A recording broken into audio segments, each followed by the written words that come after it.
Good morning.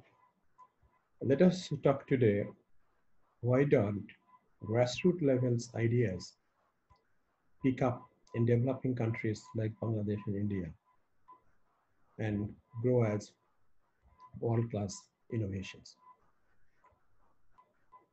In the past, like more than 100 years ago, most of the innovations across the world, including the advanced countries, used to be dominated by craftsmanship, tinkering. There is no denying that often high potential innovations emerged through tinkering, like Thomas Alva Edison's light bulb or Carl Bench's automobile or Wright brothers' aeroplane. It does not mean that people in developing countries like Bangladesh and India, as I spoke, are not creative, are not innovative.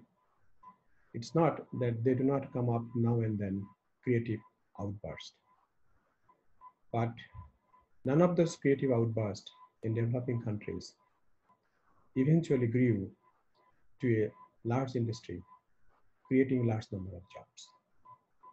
Why is this contrast between the emergence of creative ideas in advanced countries and developing countries? Irrespective of the greatness of the ideas, invariably every idea emerges in primitive form, whether that is Wright brothers' aeroplane, or Thomas Alva Edison's light bulb, or Carl Benz's automobile. Similarly, we see that now and then people of work, working in the workshops or having the passion of craftsmen and tinkering in developed countries come up with the ideas of even flying boats. Aerospace industry has been created by the beginning of the tinkering of Wright brothers. Similarly, the light bulb industry has grown to this level with the beginning of Thomas Alva Edison's tinkering of producing light from electricity. Similarly, Carl Bench's three-wheeler has led to the growth of this $3 trillion automobile industry, where his company, Mercedes-Benz or Daimler-Benz, has become so large. Any idea, when it emerges in primitive form, needs a flow of ideas. Those flow of ideas need to be added to complement to the initial emergence, so that successive better versions could be produced at lower cost. And often this journey is limited through the intuitive ability of the idea originator or the tinkerer. Then science and engineering need to be integrated into the process of nurturing ideas. It happens to be that in developing countries, there is a disconnect between the creative outburst and the study and the research of science and engineering.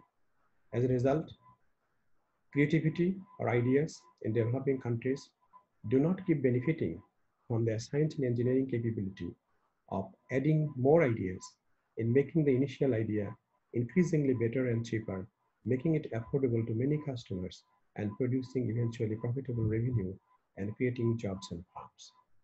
On the other hand, advanced countries have succeeded in linking their science and engineering capability with the nurturing of those ideas which emerged in a very primitive form but had a large potential.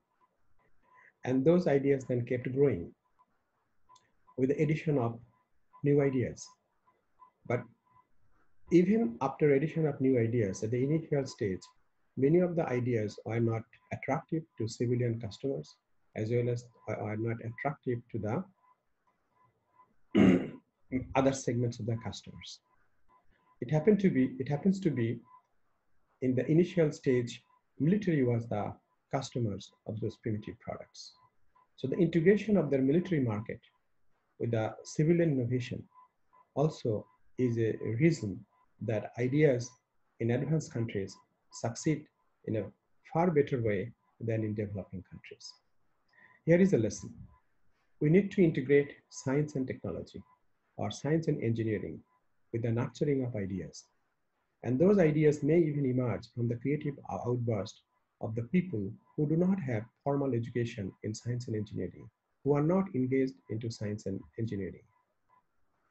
On the other hand, we should also look for creating a market at the initial stage of primitive products. And often military and the government would be the customers. So government of developing countries should change their procurement policies to create a room for purchasing locally innovated products, which may be a little bit in a primitive form in early stage, but which have potential to grow and create jobs and industries.